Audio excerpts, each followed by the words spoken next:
Liberalism আর নিওলিবারালিজম এই দুটো শব্দ আমরা তো প্রায়ই শুনি, তাই না? বিশেষ করে যখন অর্থনীতি বা রাজনীতির কথা ওঠে। শুনতে একদম কাছাকাছি মনে হলেও এই দুটো মতের মধ্যে তফাতটা কিন্তু বিশাল। তো চলুন আজকের এই আলোচনায় আমরা এই দুটোকে একদম সহজ করে বুঝি। দেখব রাষ্ট্রের ভূমিকা নিয়ে এরা ঠিক কি বলে আর কেনই বা এদের মধ্যে এত পার্থক্য। তো আমরা কি নিয়ে কথা বলবো? প্রথমে আমরা দেখব একটা একদম মূল প্রশ্ন, যেটা দিয়ে সবকিছুর শুরু। তারপর আমরা আলাদা করে লিবারালিজম আর নিওলিবারালিজমকে বুঝব। এরপর দুটোকে পাশাপাশি রেখে দেখব তফাতটা কোথায়, আর একদম শেষে পুরো আলোচনার সারমর্মটা কি দাঁড়ালো সেটাও দেখে নেব। চলুন তাহলে শুরু করা যাক। এই যে দুটো আলাদা বিচারধারা, এর পুরো পার্থক্যটা কিন্তু দাঁড়িয়ে আছে একটা মাত্র প্রশ্নের উত্তরের ওপর। আর সেই প্রশ্নটা হলো, অর্থনীতি আর সাধারণ মানুষের জীবনে রাষ্ট্রের আসল ভূমিকাটা ঠিক কী হওয়া উচিত? এই একটা প্রশ্নের উত্তরই কিন্তু লিবারালিজমকে নিওলিবারালিজম থেকে একদম আলাদা করে দিয়েছে। কিভাবে? চলুন সেটাই দেখি। তো প্রথমে আমরা লিবারালিজম বা উদারতাবাদকে একটু খুঁটিয়ে দেখি। এই মতাদর্শটা কিন্তু রাষ্ট্রকে দেখে একজন অভিভাবকের চোখে। আচ্ছা, লিবারালিজম কি বলে?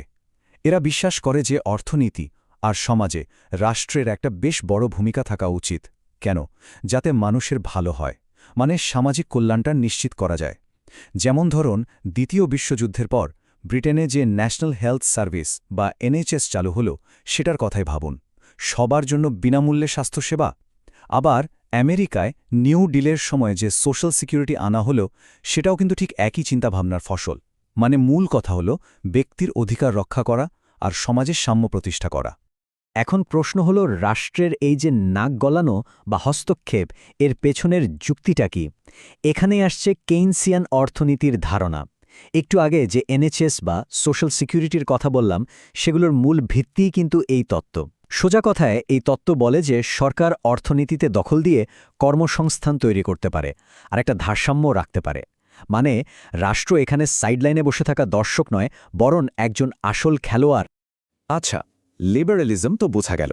এবার আসি নিওলিবারালিজমের কথায়। এটা কিন্তু অনেক পরে, মানে বিংশ শতাব্দীর শেষের দিকে বেশ জনপ্রিয় হয়। আর ওই যে মূল প্রশ্নটা ছিল, সেটার একটা একদম অন্যরকম উত্তর নিয়ে আসে এরা। নিওলিবারালিজমের মূল বিশ্বাসটা কি জানেন? খুবই সহজ। তারা মনে করে রাষ্ট্র অর্থনীতির ব্যাপারে যত কম মাথা ঘামাবে, অর্থনীতি তত দ্রুত এগোবে। একদম সিম্পল। এখন এই ভাবনাটাকে বাস্তবে আনার জন্য নিওলিবারালিজম মূলত তিনটে জিনিস ব্যবহার করে।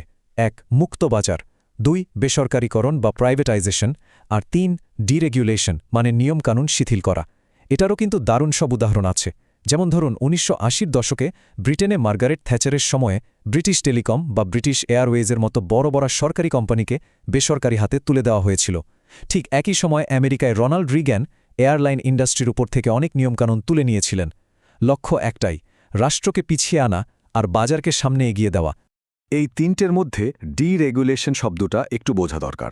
এর মানে হলো ব্যবসা বাণিজ্যের ওপর থেকে সরকারের চাপানো সব নিয়মকানুন বা বিধিনিষেধ তুলে নেওয়া। নিওলিবারালরা মনে করেন এতেই নাকি বাজারে আসল প্রতিযোগিতা তৈরি হয় আর অর্থনীতি তরতর করে এগোতে থাকে। মানে রাষ্ট্রকে বলা হয়, আপনি রাস্তা থেকে সরে দাঁড়ান। তো আমরা দুটো মতবাদই আলাদা করে দেখলাম। এবার একটা কাজ করা যাক। চলুন দুটোকে একদম মুখোমুখি দাঁড় করাই। তাহলে পার্থক্যগুলো একেবারে জলের মতো পরিষ্কার হয়ে যাবে। এই টেবিলটা দেখুন, কি দারুণভাবে পার্থক্যগুলো তুলে ধরা হয়েছে। অর্থনীতির কথায় যদি আসি, লিবারালিজম চায় একটা নিয়ন্ত্রিত বা মিশ্র ব্যবস্থা, কিন্তু নিওলিবারালিজম মুক্ত বাজার আর পুঁজিবাদের প্রশংসায় পঞ্চমুখ। রাষ্ট্রের ভূমিকা নিয়ে লিবারালিজম কি বলে? বলে জনকল্যাণে সক্রিয় থাকো। আর নিওলিবারালিজম বলে একদমই না, যত কম হস্তক্ষেপ করা যায় তত ভালো। আর সবশেষে সামাজিক সেবা, যেমন স্বাস্থ্য বা শিক্ষা। লিবারালিজম চায় এগুলো সরকারের হাতে থাক, আর নিওলিবারালিজম চায় এগুলোরও বেসরকারীকরণ হোক। অনেক তো গভীরে আলোচনা হলো। এবার চলুন পুরো ব্যাপারটাকে এক কথায় নিয়ে আসি। মানে আসল নির্যাসটা কি?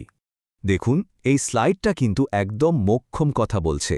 খুব সহজ করে বললে, লিবারালিজম বা উদারতাবাদ চায় রাষ্ট্র মানুষকে সাহায্য করুক, যাতে সে তার স্বাধীনতাটা পুরোপুরি উপভোগ করতে পারে। আর অন্যদিকে নিওলিবারালিজম কি চায়? চায় রাষ্ট্র যেন নিজেকে গুটিয়ে নেয় আর মুক্ত বাজারকেই মানুষের ভাগ্য ঠিক করতে দেয়। এই পার্থক্যটা মনে রাখার জন্য এই উপমাটা কিন্তু অসাধারণ।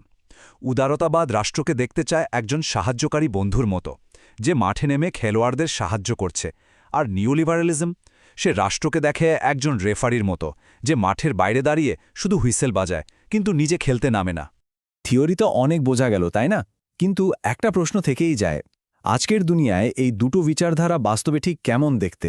বিভিন্ন দেশের অর্থনীতি আর সমাজ ব্যবস্থা কোন পথে চলছে? তারা কি লিবারালিজমকে আঁকড়ে ধরে আছে নাকি নিও লিবারালিজমের দিকেই ঝুঁকছে? এটা কিন্তু বেশ বড় একটা প্রশ্ন যা আমাদের সবাইকে ভাবায়।